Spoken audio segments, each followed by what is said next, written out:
الله فلا مضل له ومن يضلل فلا هادي له ونشهد أن لا إله إلا الله وحده لا شريك له ونشهد أن سيدنا وسندنا ومولانا محمدا عبده ورسوله أما بعد فأعوذ بالله من الشيطان الرجيم بسم الله الرحمن الرحيم قال الله تبارك وتعالى في كتابه الكريم إنا نحن نزلنا الذكر وإنا له لحافظون وقال رسول الله صلى الله عليه وسلم ليس في جوفه شيء من القرآن إلا كالبيت الخرب صدق الله العظيم وصدق رسوله النبي الكريم یہ مصرع کاش نقش ہر در و دیوار ہو جائے یہ مصرع کاش نقش ہر در و دیوار ہو جائے جسے جینا ہو مرنے کے لیے تیار ہو جائے ایک ایسی شان پیدا کر کہ باطل تھر تھرا اٹھے ایک ایسی شان پیدا کر کہ باطل تھر تھرا اٹھے نفس جھنکار بن جائے نظر تلوار ہو جائے اور یہ روز و شب یہ صبح و شام یہ بستی یہ ویرانہ یہ روز و شب یہ صبح و شام یہ بستی یہ ویرانہ سبھی بیدار ہے انسان اگر بیدار ہو جائے حاضرین مجلس محترم بزرگوں عزیز بھائیوں موقر حضرات اکابر علماء کرام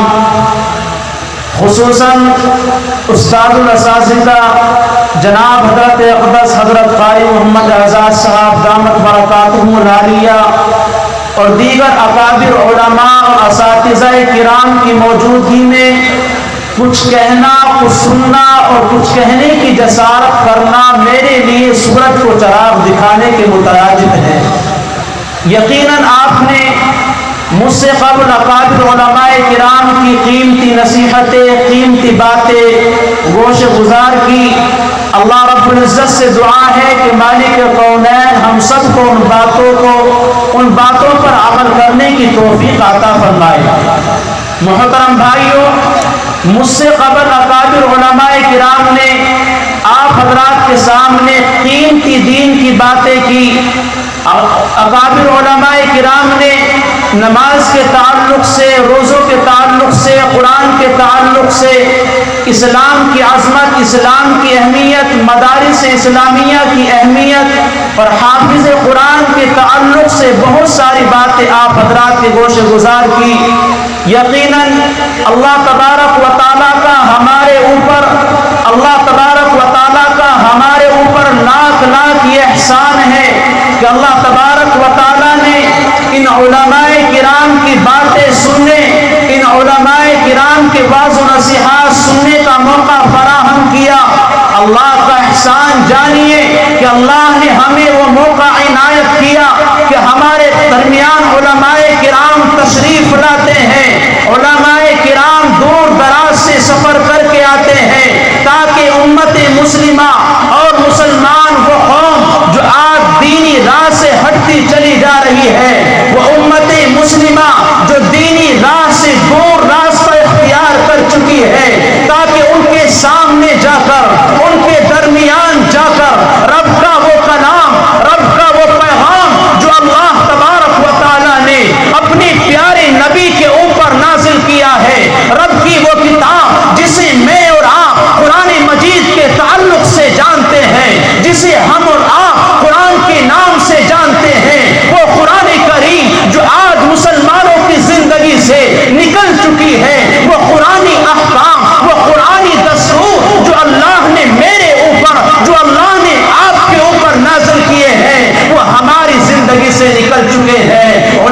کرام ہمارے درمیان تشریف اسی لیے لاتے ہیں تاکہ مسلمانوں کو پھر دوبارہ سے قرآن کا راستہ دکھایا جا سکے، وہ راستہ جس راستے کو محمد عربی دنیا کے اندر لے کر آئے تھے، مسلمانوں کو وہ راستہ بتایا جا سکے، اور پھر سے وہ مسلم قوم جو آج پستی کی گہرائیوں کے اندر، جو آج ذلت اور رسوائی کی عمق کے اندر جا گری ہے، پھر سے وہ سر اٹھا کر زندگی گزار سکے، پھر سے وہ ترقی اور بالائی زندگی گزار سکے۔ وہ قوم جو آج پستی کی تنہائی کے لیے پہنچ چکی ہے، جو پستی کی انتہائی کو پہنچ چکی ہے، وہ پھر سے سر اٹھا کر زندگی گزارے اور پھر سے قوم کی اور دنیا کی اقوام کی رہبری اور سرپرستی انجام دے سکے۔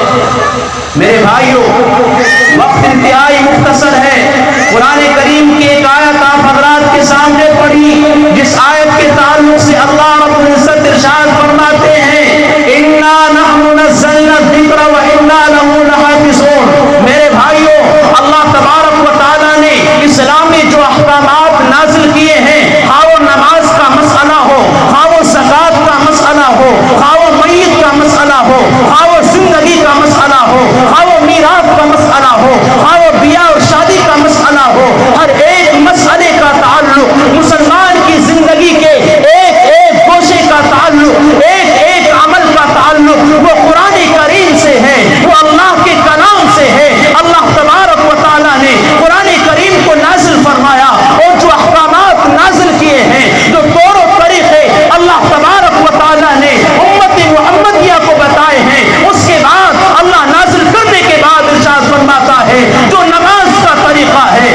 جو زکوٰۃ کا طریقہ ہے، جو احکامات اسلامیہ نازل ہو چکے ہیں، زمین بدل سکتی ہے، آسمان بدل سکتا ہے، ہاں سورج مشرق کی بجائے مغرب سے نکل سکتا ہے، لیکن رب کے کلام کا ایک ایک نقطہ، رب کے کلام کا ایک ایک زیر و زبر، رب کے کلام کا ایک ایک حرف، رب کے کلام کا ایک ایک حکم جو اللہ نے نازل کیا ہے، خدا کی قسم صبح قیامت تک نہیں بدلا جا سکتا۔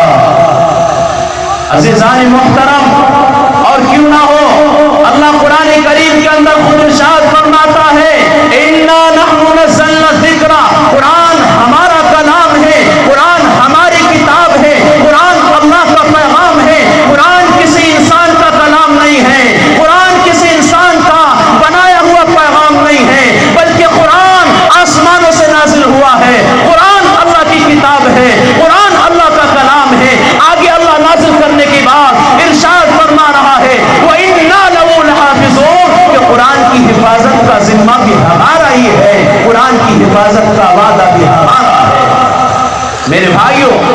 یوں تو دوسری آسمانی کتابیں اللہ نے نازل کی، تورات اللہ کی کتاب، زبور اللہ کی کتاب، انجیل اللہ کی کتاب، لیکن کسی کتاب کی حفاظت کا ذمہ اللہ نہیں لیتا، کسی کتاب کی حفاظت کا وعدہ اللہ نہیں فرماتا۔ لہذا قرآن اٹھا کر دیکھو، قرآن کی آیتیں پڑھ کر دیکھو، معلوم ہوگا جب اللہ نے تورات کو نازل کیا، ارشاد فرمایا وَلَقَدْ آتَيْنَا مُوسَى الْكِتَابَ، ہم نے موسیٰ کو کتاب عطا کی ہے، ہم نے موسیٰ کو ایک کلام دیا ہے، وہ کتاب وہ ہے، اگر اس پر عمل کیا جائے گا، اگر اس کی آیتوں کو سمجھا جائے گا، کامیابی کی راہ پر آ جاؤ گے۔ لیکن اللہ نے تورات کی حفاظت کا ذمہ نہیں لیا، ارشاد فرما دیا وَلَقَدْ آتَيْنَا مُوسَى الْكِتَابَ، ہم نے موسیٰ کو کتاب عطا کی ہے، کتاب کی حفاظت کا ذمہ موسیٰ اور موسیٰ کی قوم کا ہوگا، کتاب کی حفاظت کا ذمہ موسیٰ کی ماننے والوں کا ہوگا۔ لہذا آج کتاب اٹھا کر دیکھو، آپ کو رات کا کوئی نسخہ پوری دنیا کے اندر آپ کو محفوظ نہ مل سکے گا۔ آج کو رات جو اللہ نے آسمان سے نازل کی تھی اپنی اصلی شکل و صورت پر، پوری دنیا کے اندر آپ کو کہیں موجود نہ مل سکے گی، اس لیے کہ اللہ نے ارشاد فرما دیا کہ تورات کی حفاظت کا ذمہ میرا نہیں ہے۔ میرے بھائیوں، آگے کتاب پڑھ کر دیکھو، اللہ رب العزت نے زبور کو نازل فرمایا، زبور کو نازل کرنے کے بعد اللہ ارشاد فرماتا ہے وَآتَيْنَا دَاوُدَ زَبُورًا، ہم نے داؤد کو زبور عطا کی ہے، ہم نے داؤد کو ایک کلام دیا ہے جو ہمارا کلام ہے، جو ہمارا پیغام ہے، جو اللہ کی کتاب ہے۔ لیکن اللہ تبارک و تعالیٰ نے زبور لیا, زبور کی حفاظت کا وعدہ اور ذمہ نہیں لیا, بلکہ فرمایا اے داؤد زبور کی حفاظت آپ کے اور آپ کے ساتھیوں کا ذمہ ہے. اللہ تبارک و تعالیٰ نہ زبور کی نہ تورات کی حفاظت کا وعدہ فرماتے ہیں. ذرا آگے دیکھو, انجیل کی باری آتی ہے, اللہ رب العزت ارشاد فرماتے ہیں وَآتَيْنَاهُ الْإِنْجِيلَ کہ ہم نے حضرت عیسیٰ علیہ السلام کو انجیل عطا کی ہے. تورات اللہ کی کتاب, زبور اللہ کی کتاب, انجیل اللہ کی کتاب. ارشاد فرما دیا اے عیسیٰ انجیل کی حفاظت کا طریقہ, انجیل کی حفاظت کا ذمہ ہم نہیں لیتے, بلکہ انجیل کی حفاظت کا ذمہ آپ کا ہوگا, آپ کے حواریین کا ہوگا, آپ کے ماننے والوں کا ہوگا. محترم بزرگوں, قرآن اٹھا کر دیکھو, قرآن کی آیتیں پڑھو. اللہ تبارک و تعالیٰ نے جن کتابوں کی حفاظت کا ذمہ نہیں لیا, آج پوری دنیا کے اندر آپ کو کتابیں محفوظ نہ مل سکے گی. لیکن یہ قرآن کریم کا معجزہ ہے, یہ قرآن کریم کا معجزہ اللہ تبارک و تعالیٰ نے اپنے نبی حضرت محمد عربی کے اوپر نازل کیا کہ قرآن کریم کو 1450 سال کا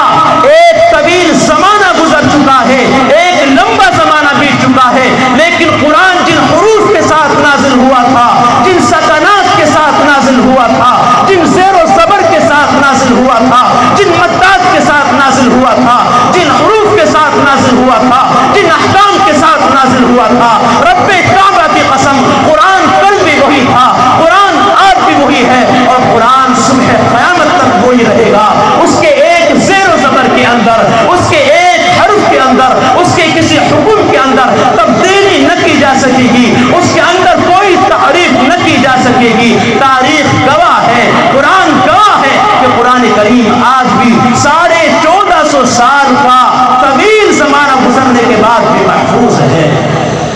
وہ صرف اس لیے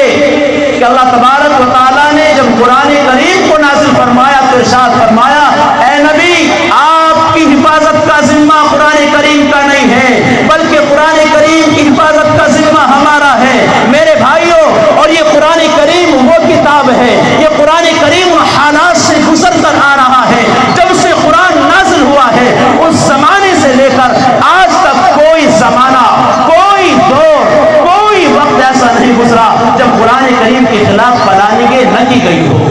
جب قرآن کریم کے خلاف سازشیں نہ کی گئی ہو, جب قرآن کو مٹانے کی اسکیمیں تیار نہ کی گئی ہو. ذرا آؤ تاریخ کا مطالعہ کریں, تاریخ کے اوپر نظر ڈالیں. جب ہم عرب کے ماحول کے اندر جاتے ہیں, جب مکہ المکرمہ کی طرف جاتے ہیں, ابھی قرآن کے نزول کا دور ہے, قرآنی آیتیں نازل ہو رہی ہے, حضرت محمد عربی لوگوں تک اللہ کا پیغام پہنچاتے ہیں. میرے بھائی, یہ قرآن پر لگنے والی دنیا کے اندر پہلی پابندی تھی, پہلی بندش تھی. اعلان کیا جا رہا ہے لا تسمعوا لهذا القرآن والغوا فيه لعلكم تغلبون, کہ ہم قرآن کو نہ پڑھنے دیں گے, نہ قرآن کو پڑھانے دیں گے, قرآن کا پیغام ہم نہ سنیں گے اور نہ لوگوں کو سننے دیں گے.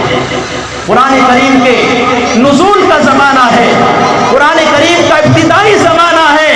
اس زمانے سے لے کر آج تک کوئی زمانہ نہیں گزرا جب قرآن پر پابندی کی باتیں نہ کی گئی. ذرا آگے چل کر دیکھو, حضرت محمد عربی صلی اللہ علیہ وسلم کے زمانے پر نظر ڈالو, ہر طرف قرآن کی تعلیمات پر پابندیاں ہیں. کوئی قرآن نہیں پڑھ سکتا, کوئی قرآن کی تعلیم نہیں سن سکتا, کوئی قرآن کا پیغام لوگوں تک نہیں پہنچا سکتا. ذرا آگے چل کر دیکھو, جھوٹے نبوت کا زمانہ شروع ہوتا ہے, جھوٹے نبیوں کا زمانہ آتا ہے. مسیلمہ کذاب کھڑا ہو کر اعلان کرتا ہے. اعلان کیا جا رہا ہے؟ اعلان یہ ہے ما کان محمد ابا احد من رجالکم ولکن رسول اللہ وخاتم النبیین, کہ محمد عربی آخری نبی نہیں تھے, بلکہ محمد کے بعد بھی کوئی نبی آنے والا ہے, اور وہ نبی میں ہوں. وہ پیغام پہنچا رہے ہیں, اعلان کیا جا رہا ہے قرآن کی آیتوں کو بدل دو, قرآن پیغامات کو بدل دو. قربان جاؤں اس رب عظیم کے اوپر جس نے اعلان فرما دیا وَإِنَّا لَهُ لَحَافِظُونَ, کہ قرآن کی حفاظت کا ذمہ ہمارا ہے, قرآن کی حفاظت کا وعدہ ہمارا ہے. میرے بھائیوں, ذرا آگے چل کر دیکھو, کوئی نئی بات نہیں آئی.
اللہ نے اعلان فرما دیا وَإِنَّا لَهُ لَحَافِظُونَ کہ حفاظت کا ذمہ بھی ہم نے لے رکھا ہے. کوئی قرآن کے ایک حرف کو نہ بدل سکے گا, کوئی قرآن کی ایک آیت کو نہ بدل سکے گا. عزیزان محترم, دور جانے کی ضرورت نہیں ہے. خود اپنے ملک ہندوستان کے اندر دیکھو, جنگ آزادی کا زمانہ ہے, 1857 کا وقت ہے. ہر طرف علماء کرام کو گن چن کر ان کو اکٹھا کیا جاتا ہے اور سولیوں پر چڑھا دیا جاتا ہے. ان کی جانوں کے دشمن بن چکے ہیں, ان کی جانوں کا نذرانہ پیش کیا جا رہا ہے اور ان کو پکڑ کر ان کو قید کر کے انہیں سولیوں پر چڑھایا جا رہا ہے. قرآن کریم کے 3 لاکھ نسخے دہلی شہر کے اندر نظر آتش کیے جاتے ہیں, جلا دیے جاتے ہیں. اس وقت بھی ایسا محسوس ہونے لگا تھا کہ قرآن اب دنیا کے اندر نہ رہ سکے گا. اب قرآن کا پڑھنے والا, اب قرآن کا سیکھنے والا, اب قرآن کا سکھانے والا پوری دنیا کے اندر کوئی نہ رہ سکے گا. لیکن قرآن آج بھی موجود ہے, قرآن آج بھی انہیں حروف کے ساتھ موجود ہے, انہیں زیر و زبر کے ساتھ موجود ہے جو کل نازل ہوا تھا اور خدا کی قسم صبح قیامت تک اس شکل و صورت پر موجود رہے گا. میرے بھائیوں, اس قرآن کریم کی حفاظت کا ذمہ رب نے لیا اور قرآن کریم کی حفاظت کا ذریعہ یہی مدارس ہیں, یہی علماء کرام ہیں, یہی ننھے ننھے معصوم بچے ہیں جو راتوں کو اٹھ کر رب کا کلام پڑھتے ہیں, جو دن کو رب کی حدیث, رب محمد عربی کا کلام پڑھتے ہیں, اللہ تبارک و تعالیٰ کا پیغام لوگوں تک پہنچاتے ہیں, قرآن کی تفسیر پڑھتے ہیں, قرآن کا علوم حاصل کرتے ہیں. اور قرآن کا علوم حاصل کرنے کے بعد تو اللہ تبارک و تعالیٰ نے وعدہ فرمایا ہے کہ قرآن رہتی دنیا تک کے لیے سراپا ہدایت کا ذریعہ ہوگا, سراپا رحمت کا ذریعہ ہوگا. کہ اسی پیغام کو حاصل کر کے لوگوں کے درمیان میں جاتے ہیں. کوئی کسی مسجد کے اندر کسی مسجد کا خطیب بنتا ہے, کوئی کسی مدرسے کے اندر جا کر کسی مدرسے کا مدرس بنتا ہے اور قال اللہ اور قال الرسول کی صدائیں دے رہے ہوتے ہیں. اور وہ لوگ جو قرآن کے اندر تحریف کی باتیں کرتے ہیں, جو قرآن کے اندر تبدیلی کی باتیں کرتے ہیں,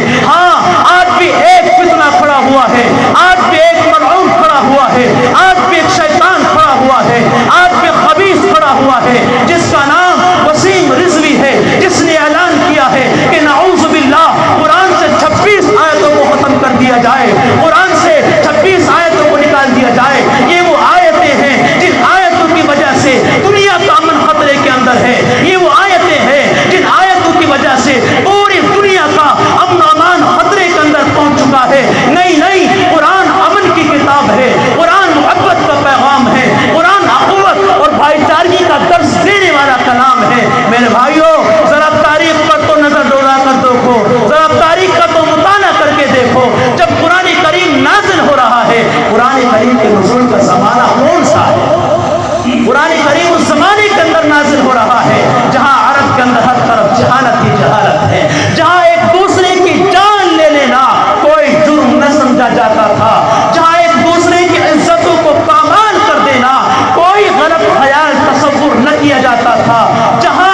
خون کے دریا بہائے جا رہے تھے, جہاں مکے کی گلیوں کے اندر صفائی اور بہیمیت کا عالم تھا کہ ایک دوسرے کا قتل کر دینا ایک چھوٹی سی بات تھی. میرے بھائیوں, اس زمانے کے اندر قرآن کریم نازل ہوتا ہے, قرآن آتا ہے اور پوری دنیا کے وہ ظالم, پوری دنیا کے وہ درندے جن کا ظلم و بربریت پوری دنیا کے اندر عام تھی, انہیں ایسا انسانیت کا درس دیا جاتا ہے, انہیں ایسی لڑی کے اندر پرویا جاتا ہے کہ جو ظالم تھے وہ عادل بن جاتے ہیں, وہ لوگ جو عرب کے بدو تصور کیے جاتے تھے وہی امیر المومنین بن جاتے ہیں, وہی قرآن کریم کی تعلیم حاصل کرنے والے اور پوری دنیا کے اندر امن و امان اور محبت کا پیغام دینے والے بن جاتے ہیں. میرے بھائیوں, اللہ تبارک و تعالیٰ نے ان مدارس کو, ان علماء کو, ان طلباء کو قرآن کریم کی حفاظت کا, اسلام کی تبلیغ کا, اسلام کی نشر و اشاعت کا ذریعہ بنایا ہے. ان مدارس کا, ان علماء کا اور ان طلباء کا اس امت کے اوپر ایک عظیم احسان ہے کہ اب اس احسان کو چکانا چاہے. میرے بھائیوں, پوری قوم اس احسان کو نہیں چکا سکتی. اس لیے عزیزان محترم, وقت مختصر ہے, صرف یہ عرض کرنا ہے کہ قرآن کریم کی حفاظت کا جو وعدہ اللہ نے لیا ہے, ہمارے انہیں معصوم بچے جو قرآن کریم پڑھتے ہیں, جو قرآن کریم پڑھنے کے بعد لوگوں تک قرآن کو پہنچاتے ہیں, ہمارا حق یہی بنتا ہے کہ ہم بھی قرآن کریم کو پڑھیں. جو قرآن کریم کی تعلیم محفوظ ہیں، جن کی عمریں گزر چکی ہے، وہ بھی قرآن کریم کو سیکھے، اپنے بچوں کو سکھائے۔ آئندہ جو ہماری آنے والی نسلیں ہیں، جو امت مسلمہ کا مستقبل ہے، ہر قوم کا مستقبل، ہر قوم کی کامیابی اور کامرانی، ہر قوم کی ناکامی وہ اس قوم کے نوجوانوں کے اندر ہوتی ہے۔ جو ہمارا مستقبل ہے، آئندہ آنے والی نسلیں ہیں، ان نسلوں کو دینی تعلیمات سے روشناس کرائے، انہیں قرآن کریم کی تعلیمات دلائے، انہیں علوم نبویہ سے استفادہ کرنے کا موقع دے۔ اللہ رب العزت ہم سب کو باتوں پر عمل کی توفیق نصیب فرمائے۔ آمین۔ وآخر دعوانا الحمدللہ رب العالمین۔